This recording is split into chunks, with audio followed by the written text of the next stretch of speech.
Pernahkah kamu merasa bahwa justru saat kamu menyerah untuk mengatur segalanya, hidup malah berjalan lebih jelas? Seperti air yang mengalir begitu saja, tanpa dorongan, tanpa tekanan, tapi tetap menemukan jalannya. Sementara ketika kita terlalu sering khawatir, hidup justru terasa semakin kabur dan melelahkan. Aneh memang, tapi kalau diperhatikan lebih dalam, logikanya bukan tidak masuk akal. Kekhawatiran seringkali muncul bukan karena situasinya benar-benar berbahaya, tapi karena kita merasa harus mengendalikan apa yang sebenarnya berada di luar kendali. Seperti mencoba menahan angin atau menata gelombang laut. Kita menyangka bahwa dengan cemas, kita sedang bersiap. Padahal yang terjadi, kita justru sedang menumpuk beban mental yang tak perlu, mengaktifkan sistem waspada di otak untuk ancaman yang belum tentu datang. Dalam psikologi sosial, respons seperti ini dipicu oleh mekanisme perlindungan ego. Kita takut gagal, takut ditolak, takut terlihat lemah. Maka kita mengantisipasi semua kemungkinan buruk. Tapi inilah jebakan sebenarnya. Saat seluruh energi mental kita terserap dalam antisipasi, kita kehilangan kejelasan. Kita tidak benar-benar hidup di saat ini. Kita hidup di proyeksi kecemasan kita sendiri. Stoikisme, filsafat kuno yang kini kembali relevan, mengajarkan bahwa ketenangan bukan datang dari kendali total atas hidup, tapi dari kemampuan memilah. Mana yang bisa kita kontrol, dan mana yang tidak. Dan dari kesadaran itu, lahir kebebasan batin. Karena ketika kita berhenti menggantungkan rasa aman pada hal-hal yang berubah-ubah, kita menemukan pijakan yang lebih stabil, cara pandang kita sendiri. Bahkan dalam dunia yang serba cepat dan penuh tekanan seperti sekarang, sikap seperti ini bukan berarti menyerah. Justru inilah bentuk efisiensi batin.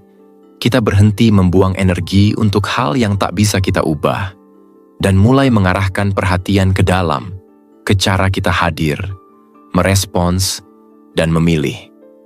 Hidup yang jelas bukan hidup yang bebas dari masalah, tapi hidup yang tidak lagi dikaburkan oleh kepanikan yang tak perlu. Kadang, hanya dengan berhenti khawatir, kita bisa benar-benar melihat. Pastikan kamu menonton sampai akhir agar tidak kehilangan makna penting dari pembahasan ini. Dan jangan lupa untuk berlangganan agar kita bisa terus berbagi perspektif yang menginspirasi satu sama lain. Mari kita mulai.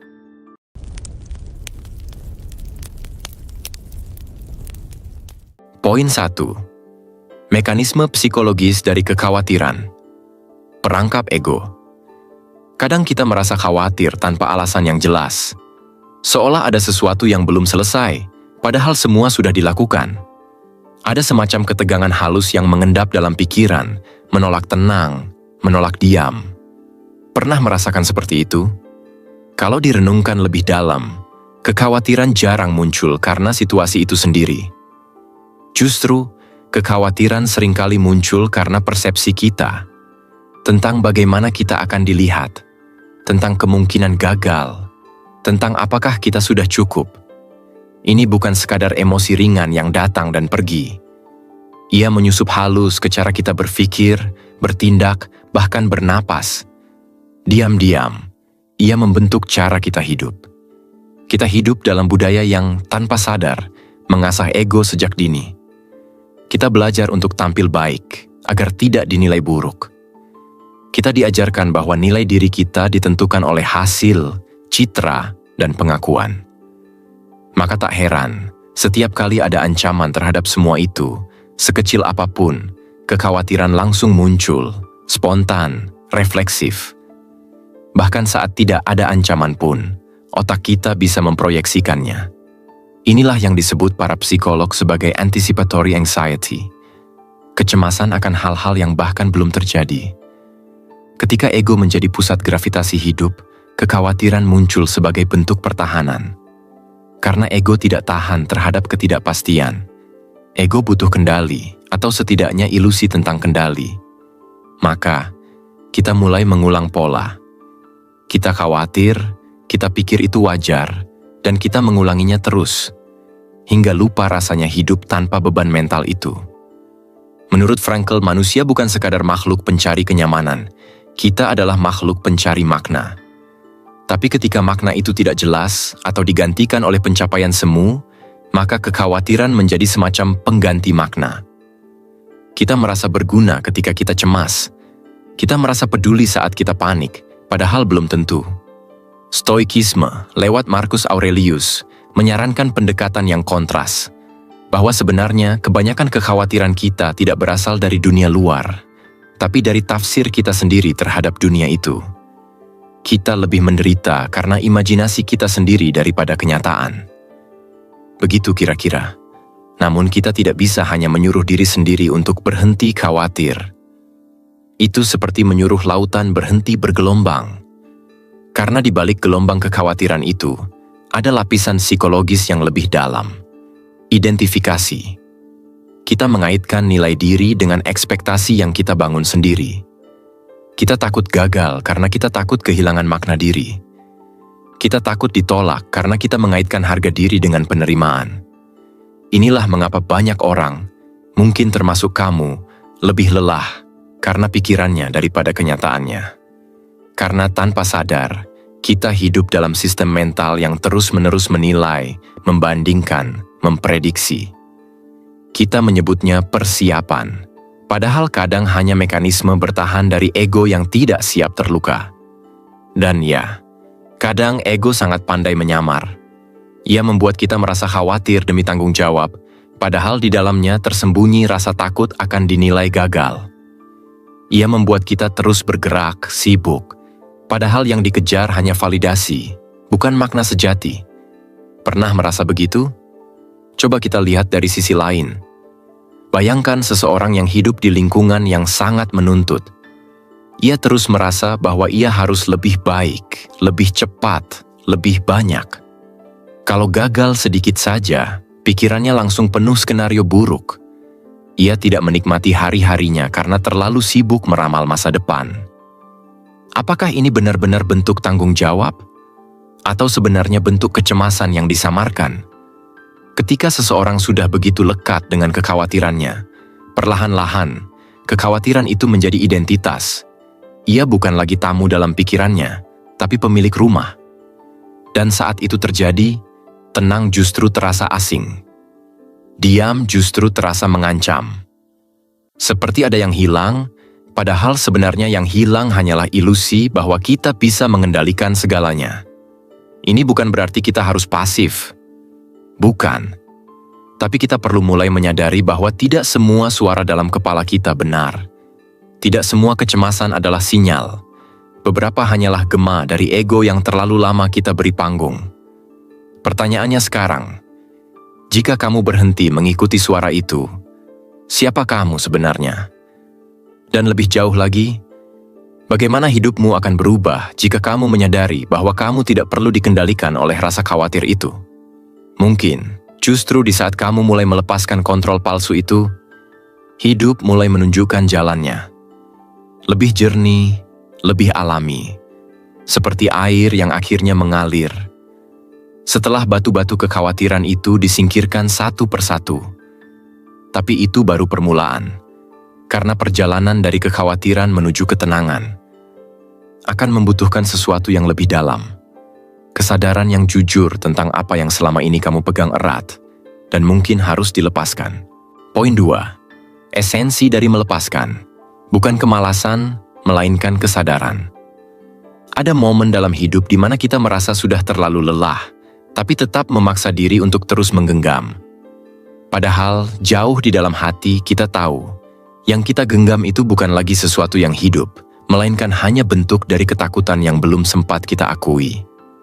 Kita takut terlihat menyerah. Kita takut terlihat lemah. Tapi apa iya? Melepaskan selalu berarti kalah? Mungkin kamu pernah berada di situasi seperti ini. Hubungan yang sudah lama tidak sehat. Pekerjaan yang membuatmu kehilangan arah. Atau cita-cita yang ternyata bukan milikmu. Namun karena terbiasa mengaitkan harga diri dengan seberapa lama kita bertahan, akhirnya kita terus mendorong diri. Meski arah dorongannya sudah tidak jelas. Yang menarik, di zaman sekarang, Bertahan dianggap sebagai simbol kekuatan, sementara melepaskan malah sering dilabeli sebagai bentuk kegagalan. Padahal, dalam banyak kasus, yang diam-diam paling kuat justru mereka yang berani berhenti. Bukan karena mereka lemah, tapi karena mereka sadar bahwa tidak semua hal perlu diperjuangkan dengan gigi terkunci dan napas tercekat. Riset dalam psikologi juga menunjukkan bahwa strategi letting go justru berkorelasi dengan kesejahteraan emosional yang lebih stabil. Orang-orang yang mampu melepaskan hal-hal yang tidak bisa mereka kendalikan cenderung memiliki hubungan interpersonal yang lebih sehat, daya lenting yang lebih kuat, dan kejelasan tujuan yang lebih terarah. Itu bukan pasif, itu aktif, tapi dari dalam. Marcus Aurelius, dalam catatannya, menyentil hal ini secara halus. Penderitaan bukan berasal dari kenyataan, tapi dari penilaian kita terhadap kenyataan itu. Maka, saat kita melepaskan, yang dilepas bukan hidupnya, tapi penilaian yang tidak perlu. Yang dilepas bukan harapan, tapi ilusi kontrol atas sesuatu yang tidak bisa dipegang. Tapi kenapa saat kita mulai belajar melepaskan, justru muncul rasa bersalah? Karena sejak kecil, banyak dari kita dibentuk dalam kerangka berpikir, jangan menyerah, harus terus berjuang, kamu harus bisa. Kata-kata itu, walaupun niatnya baik, diam-diam menanam benih keyakinan bahwa kita tidak boleh berhenti. Bahwa kalau kita berhenti, artinya kita gagal, kita lemah, kita tidak pantas dihargai. Dan dari sinilah muncul rasa panik samar-samar saat ketenangan akhirnya datang. Ketika semuanya sunyi, ketika tidak ada yang perlu dikejar, tubuh justru gelisah, karena ia terbiasa hidup dalam tensi. Sistem saraf kita, yang terbiasa siaga dan tegang, membaca ketenangan sebagai sesuatu yang asing. Maka, ketenangan yang seharusnya menjadi tempat pulang, justru terasa seperti wilayah yang belum dikenal. Bukan hanya tubuh, pikiran pun menyimpan jejak kontrol yang sudah lama ditanam. Setiap kali kita tidak sibuk, setiap kali kita berhenti mencoba membuktikan sesuatu, ego mulai berbisik, kamu tidak cukup. Ini bukan suara yang baru, ini gema lama, dari standar sosial, dari citra diri yang dibentuk untuk dikagumi, bukan untuk dikenali. Apakah kamu pernah merasa bersalah saat mulai berhenti mengejar hal-hal yang ternyata bukan milikmu? Kalau iya, kamu tidak sendiri. Dan mungkin saat ini, pertanyaannya bukan lagi, apa yang harus aku kejar? Tapi, apa yang selama ini aku tahan, hanya karena takut dilepas? Kita hidup dalam dunia yang terus-menerus mendorong kita untuk lebih produktif, lebih kuat, lebih cepat. Tapi sangat jarang ada yang mengajarkan kita untuk cukup, untuk diam, untuk menerima bahwa tidak semua medan perang layak diperjuangkan dan tidak semua luka perlu terus dipegang. Dalam logoterapi Viktor Frankl, ada satu prinsip sederhana tapi dalam. Makna hidup tidak datang dari kontrol, tapi dari cara kita merespons hidup itu sendiri. Bahkan ketika semua hal di luar kendali kita masih punya kebebasan memilih sikap. Dan dalam kebebasan memilih itu, kadang memilih untuk berhenti adalah bentuk tertinggi dari kekuatan. Karena melepaskan tidak berarti kita tidak peduli. Justru sebaliknya, kita peduli pada kedamaian batin kita. Kita peduli pada arah hidup kita. Kita peduli pada energi yang tidak bisa lagi dibuang sia-sia ke hal-hal yang tidak akan berubah hanya karena kita keras kepala. Maka mungkin sekarang saatnya untuk bertanya, dalam diam yang jujur, apa yang sebenarnya sedang aku pertahankan? Dan siapa aku? Jika aku berani melepaskannya. Pertanyaan ini tidak butuh jawaban cepat. Biarkan ia tinggal. Karena terkadang, ketenangan itu muncul bukan saat kita mendapat jawaban, tapi saat kita berhenti menanyakan hal yang tidak lagi relevan. Poin 3.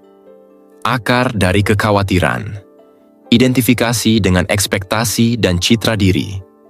Kadang kita berpikir, kekhawatiran datang dari luar. Dari dunia yang tidak bisa ditebak, dari orang-orang yang mungkin menilai, dari kondisi yang tampak tidak pasti.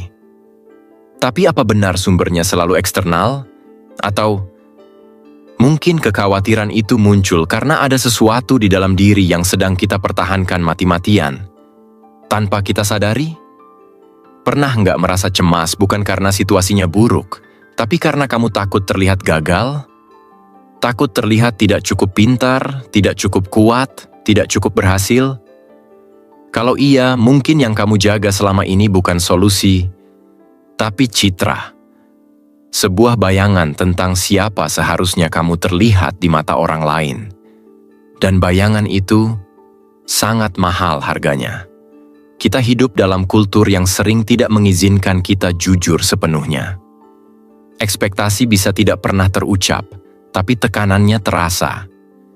Di keluarga, pertemanan, pekerjaan, kadang standar itu tidak pernah dibahas, tapi kamu tahu, kalau kamu menyimpang sedikit saja, akan ada perubahan sikap, penilaian, atau bahkan penolakan halus. Otak kita merespon ini layaknya ancaman sosial. Karena dalam sejarah evolusi, kehilangan tempat di kelompok sama bahayanya dengan kehilangan hidup itu sendiri. Makanya, banyak kekhawatiran muncul bukan karena kita sedang dinilai, tapi karena kita mengira sedang dinilai. Sistem saraf kita sudah terlatih untuk membaca potensi penolakan, bahkan saat belum terjadi. Dalam studi psikologi sosial, ini disebut anticipatory anxiety, kecemasan terhadap penilaian yang belum tentu ada. Tapi efeknya nyata. Kita jadi ragu bicara, takut membuat kesalahan, bahkan sulit menikmati momen sederhana. Hanya karena ada kamera imajiner yang terus merekam. Yang lebih dalam dari itu adalah citra diri. Kita menciptakan versi diri ideal, yang cerdas, produktif, selalu tenang, bisa diandalkan, inspiratif, atau apapun peran yang ingin kita mainkan. Tapi begitu kenyataan tidak sesuai dengan citra itu, muncul kegelisahan.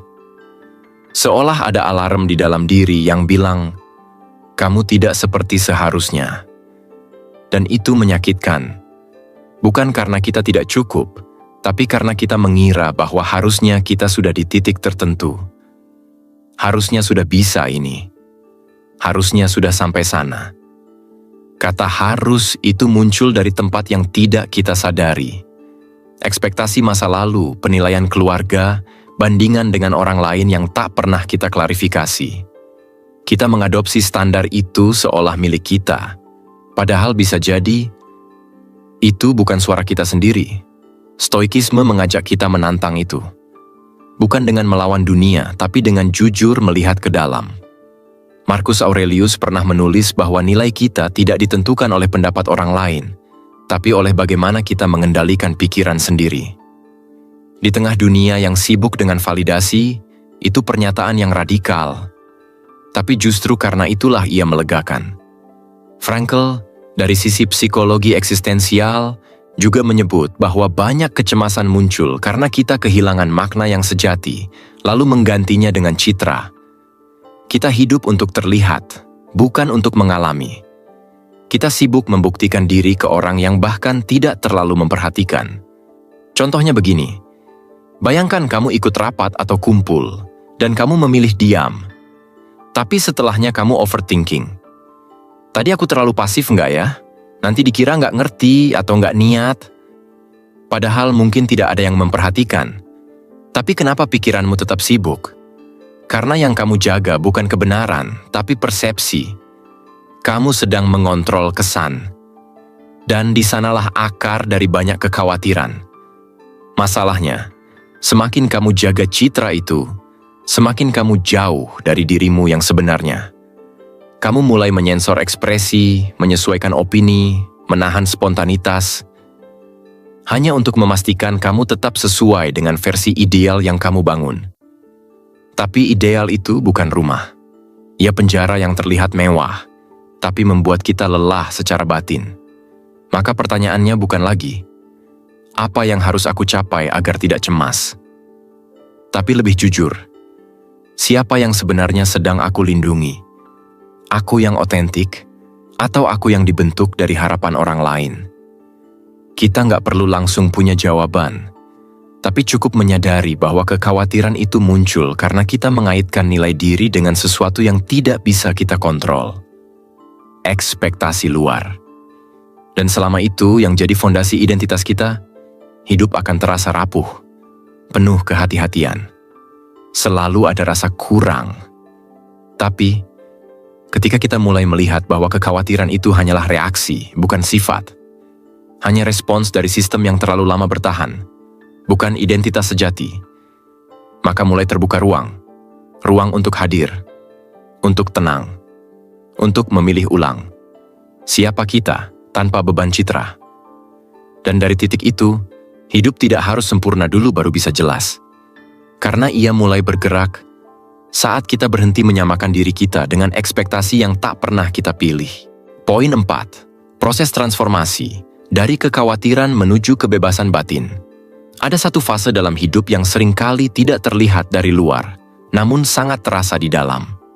Fase di mana seseorang mulai menyadari bahwa rasa gelisahnya bukan lagi datang dari dunia luar, tapi dari pola pikir lama yang terus memantul di dalam kepalanya sendiri.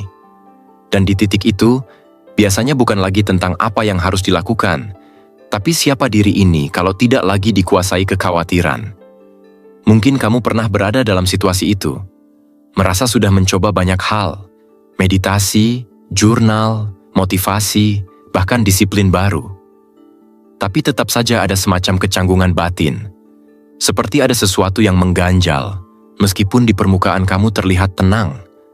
Sebenarnya perubahan seperti itu tidak instan. Ia bukan sekadar proses belajar hal baru, tapi proses berhenti percaya pada yang lama.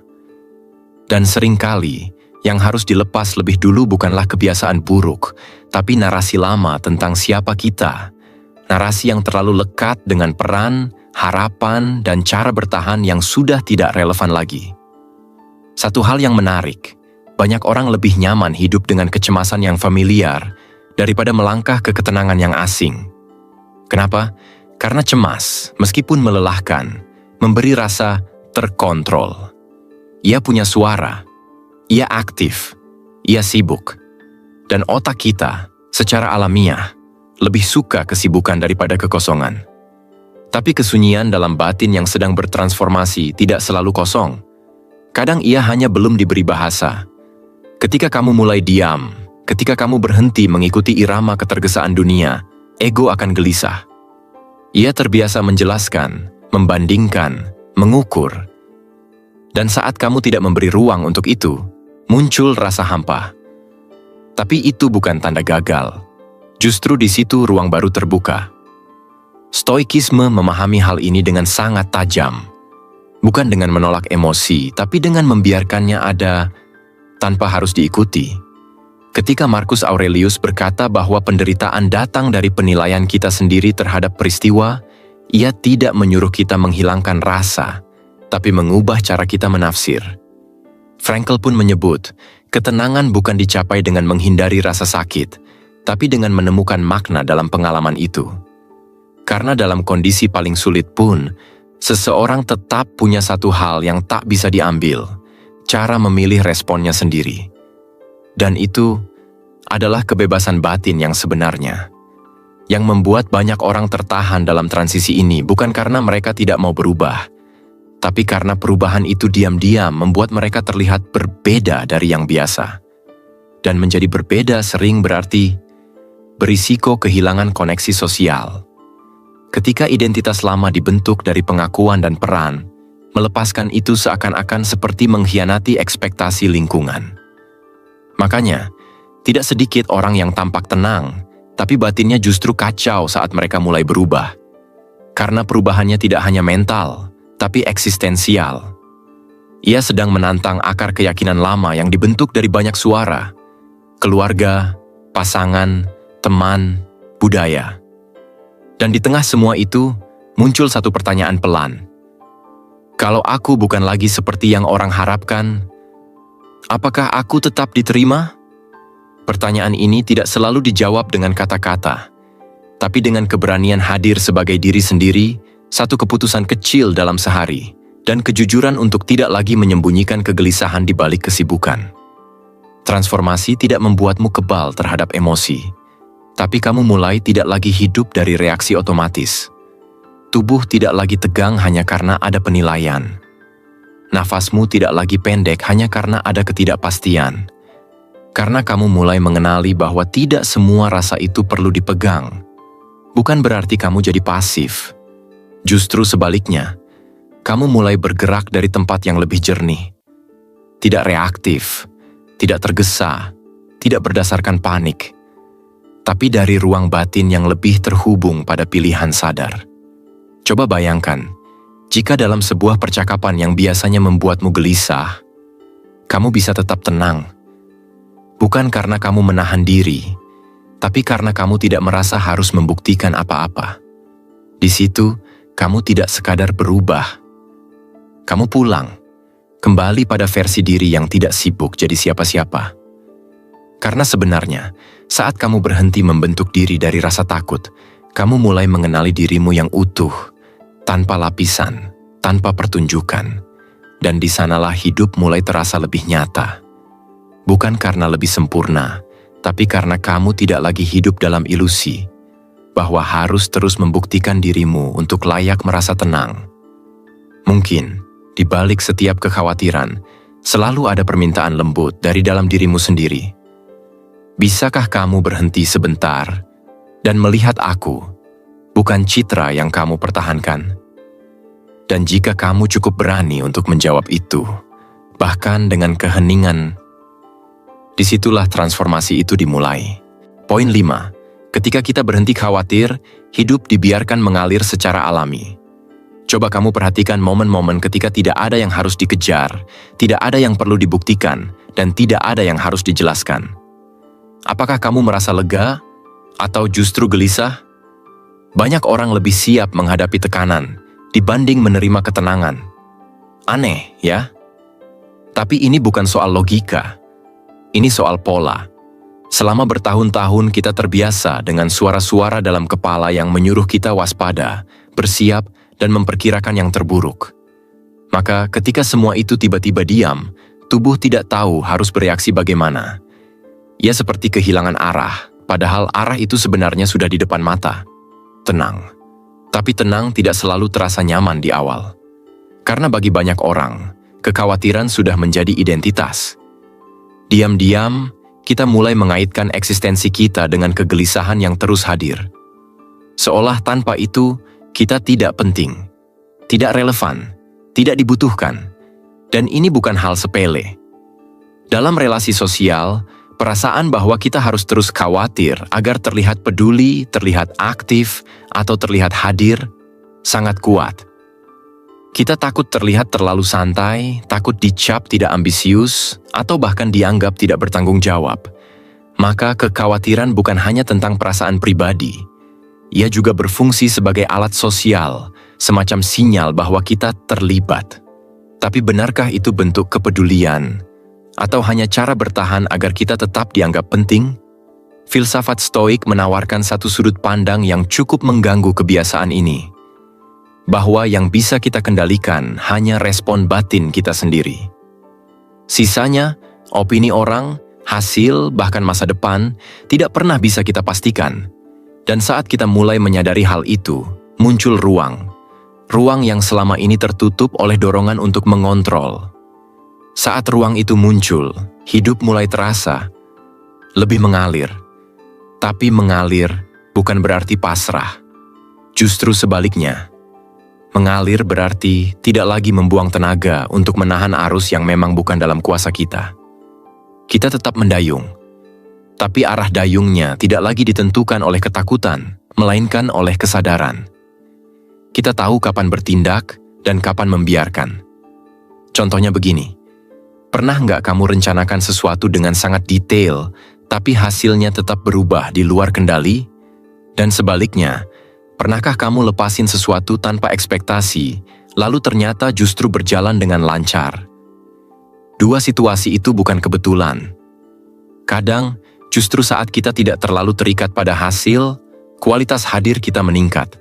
Kita jadi lebih adaptif, lebih peka, lebih sadar. Dan itu bukan wacana semata.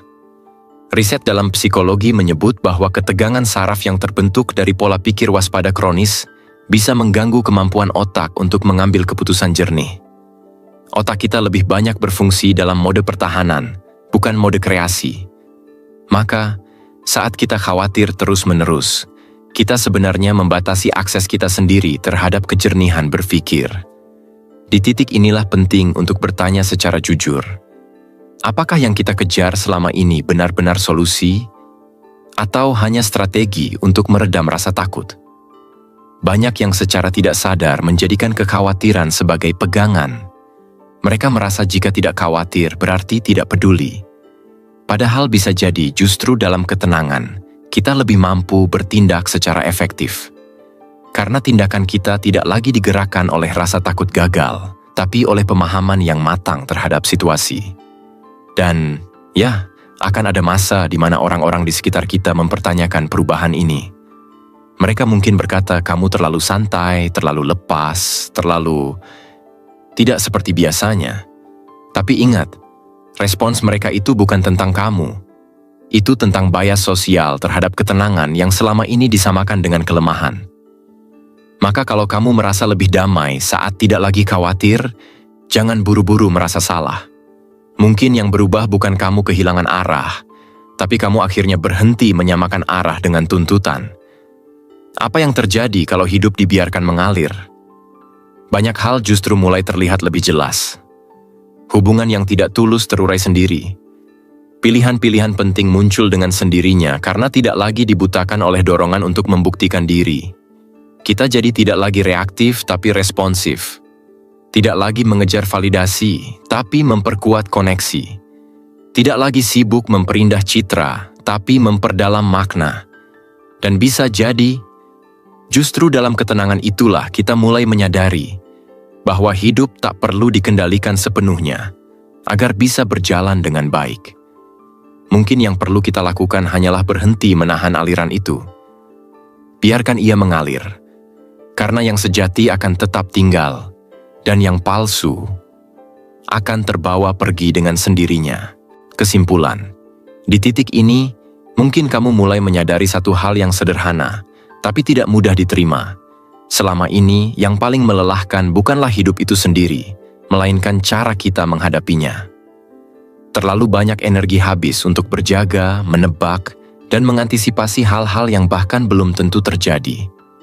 Dan ironisnya, semua itu sering kita anggap sebagai bentuk tanggung jawab, kepedulian, atau kedewasaan. Padahal, jika ditelusuri lebih dalam, kebiasaan khawatir jarang lahir dari kebijaksanaan. Ia lebih sering diwariskan. Bukan lewat nasihat eksplisit, tapi lewat suasana emosional yang kita serap sejak lama. Cara orang-orang terdekat bereaksi terhadap masalah, cara mereka memaknai kegagalan, cara mereka menilai diri sendiri. Tanpa sadar, kita belajar bahwa hidup adalah sesuatu yang harus selalu diwaspadai. Dan lama-lama, kewaspadaan itu terasa normal, bahkan terasa aman. Inilah sebabnya mengapa banyak orang bertahan di dalam ketegangan batin, meskipun lelah. Karena ketegangan memberi struktur, ada yang dipikirkan, ada yang dikhawatirkan, ada ilusi kendali. Sementara ketenangan justru terasa kosong, sepi, dan jujur. Terlalu jujur. Karena dalam ketenangan, tidak ada lagi alasan untuk lari dari pertanyaan yang selama ini kita hindari. Filsafat Stoik dan pemikiran Viktor Frankl bertemu di satu titik penting. Hidup tidak bisa dikendalikan sepenuhnya, tapi sikap kita terhadap hidup selalu bisa dipilih. Ini bukan ajaran untuk menjadi dingin atau pasif, tapi justru ajakan untuk dewasa secara batin. Dewasa berarti berhenti menuntut dunia agar sesuai dengan kecemasan kita, dan mulai menata respons dari dalam diri. Banyak ketakutan kecil yang kita anggap remeh ternyata membentuk cara kita memandang dunia. Takut mengecewakan, takut salah langkah, takut tidak cukup. Ketakutan-ketakutan ini bukan fakta, tapi filter.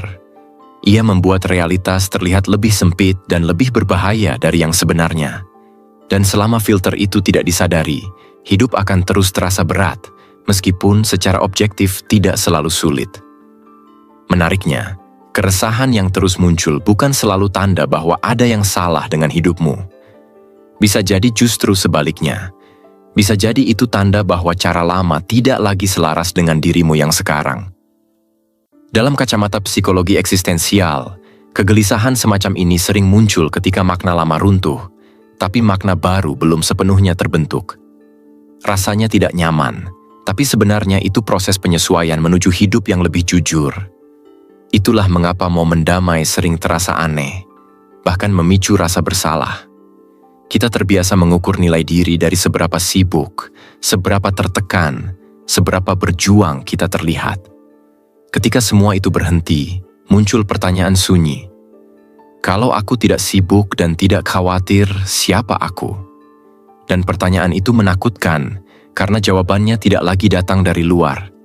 Namun, justru di sanalah letak kebebasan batin. Orang yang berhenti berperang dengan pikirannya sendiri sering memancarkan sesuatu yang sulit dijelaskan. Bukan karisma yang mencolok, bukan dominasi, tapi kehadiran yang tenang. Mereka tidak terburu-buru merespons, tidak reaktif, tidak sibuk membela citra. Dan anehnya, justru karena itu, kehadiran mereka terasa kuat. Menjadi tenang memang terasa lebih menantang daripada terus sibuk. Karena ketenangan memaksa kita berhadapan langsung dengan diri sendiri, tanpa distraksi. Tapi di saat yang sama, ketenangan juga membuka ruang aman yang selama ini kita cari di luar. Ruang di mana kita tidak perlu terus diakui untuk merasa layak. Tidak perlu terus khawatir untuk merasa bertanggung jawab. Masyarakat modern sering menggeser makna aman menjadi diterima atau diakui. Padahal, aman yang sejati adalah saat kita bisa hadir sebagai diri sendiri tanpa harus menyamar. Saat keputusan diambil bukan dari rasa takut, tapi dari kejernihan. Saat relasi dibangun bukan dari kebutuhan untuk membuktikan diri, tapi dari kehadiran yang utuh. Dan ketika seseorang berhenti mengidentifikasi diri melalui kekhawatiran, perubahan itu terasa nyata, meskipun tidak dramatis. Cara bicara melambat. Reaksi lebih lembut. Konflik tidak lagi dipersonalisasi. Hidup tidak menjadi tanpa masalah, tapi tidak lagi terasa seperti medan perang. Jadi, mungkin pertanyaannya sekarang bukan lagi, bagaimana caranya agar hidup bebas dari masalah? Tapi lebih jujur, apa yang akan terjadi jika aku berhenti menjadikan kekhawatiran sebagai pusat identitasku? Karena bisa jadi, saat itulah hidup tidak lagi harus dipaksa bergerak. Ia mengalir. Lebih jelas, lebih sederhana. Dan untuk pertama kalinya, terasa cukup.